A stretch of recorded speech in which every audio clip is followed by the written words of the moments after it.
제가 처음에 회사를 다닐 때는 초반 6개월 정도는 내가 1인분을 못하면 어떡하나 그런 불안함을 늘 갖고 다녔던 것 같아요. 특히 그때 좀 무뚝뚝한 선배가 한 분 계셨는데 무슨 말만 하면 다 틀렸다, 아니다 이렇게 말씀하시는 거예요.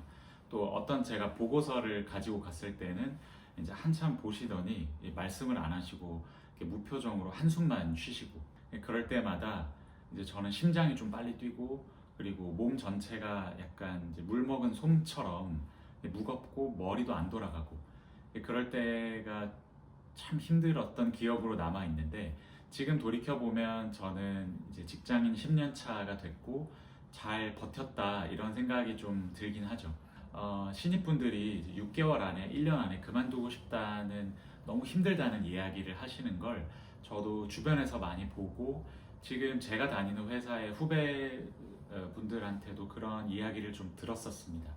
근데 그게 단순히 좀 힘들어서 그만두고 싶은 건 아닌 것 같아요. 좀 알고 싶어서 논문을 좀 찾아봤는데 구조적으로 설명이 되더라고요.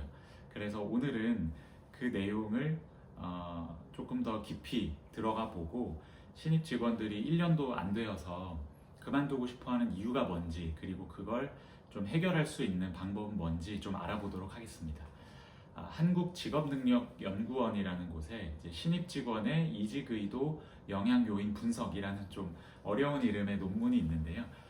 이 내용을 간단하게 좀 풀어서 설명해 보려고 합니다. 첫 번째 직접적인 원인은 직무인데요. 결국은 업무량과 업무 난이도입니다.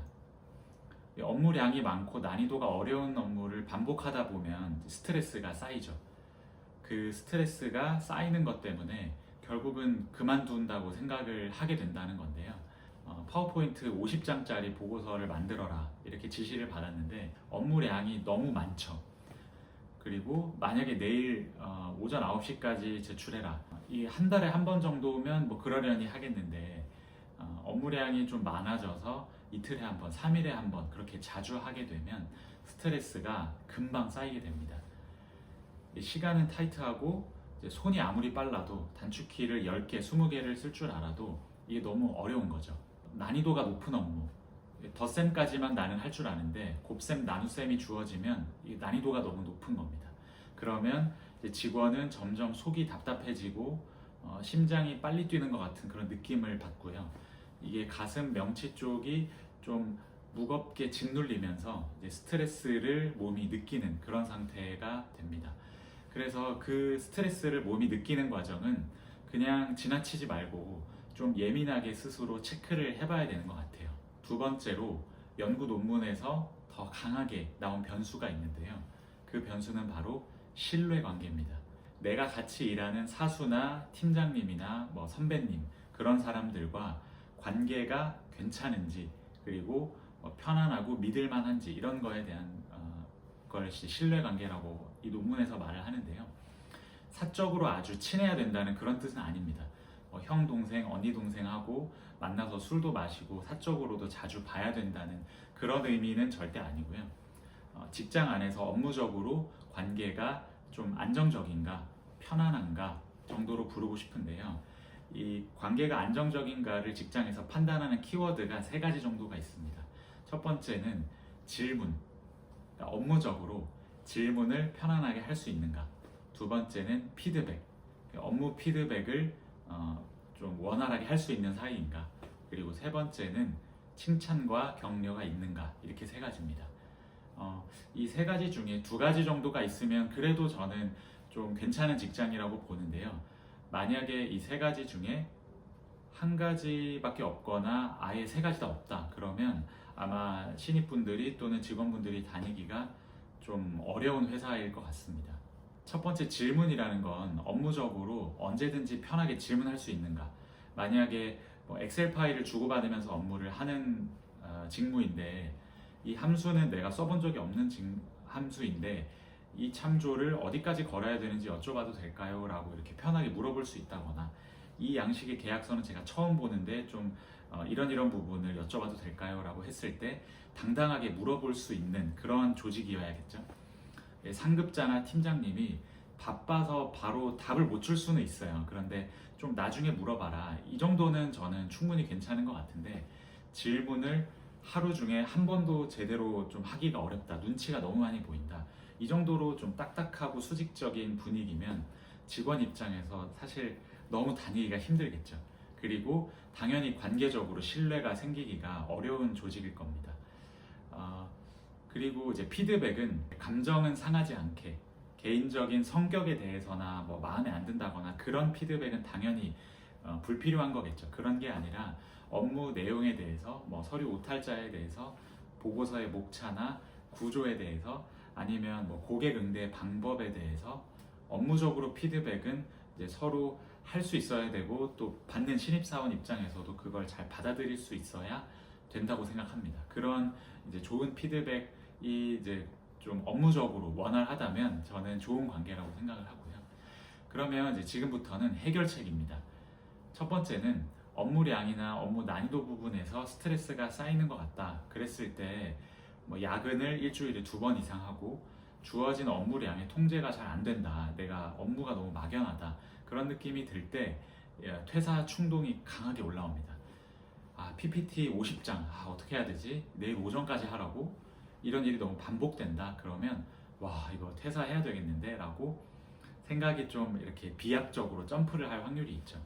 이럴 때 기본적인 해결 방법, 제일 쉬운 방법은 쪼개기를 하는 방법입니다.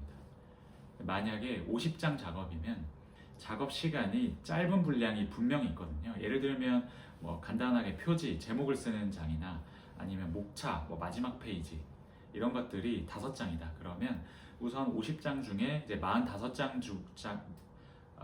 45장으로 줄어듭니다. 그리고 45장을 3등분으로 이제 쪼개는 게 가능한데요. 대부분의 기획 업무나 특히 보고서 업무라면 3등분이나 4등분으로 나누는 게 어렵지 않습니다. 그렇게 했을 때 초반에 10장, 뭐 중반부 뭐 20장, 후반부 15장 이런 식으로 이제 구조나 계획이 잡히죠. 중요한 건 완벽하게 하는 게 아니라 완료를 해야 되는 게 중요합니다. 그러니까 특히 직장 생활에서의 결과물은 완벽하게 하기가 힘들고 완료를 우선으로 해서 고쳐나가고 피드백을 빨리 받는 게 중요하거든요. 완벽보다 중요한 게 업무 진행입니다. 특히 일 경험이 1년 미만일 때는 가장 치명적인 게 이제 실력 부족이 치명적인 게 아니라 내가 뭘 못한다는 무력감이 치명적으로 다가옵니다. 무력감을 느끼면 에너지가 안 생기고 내가 잘 하던 것도 좀 손을 놓게 되거든요.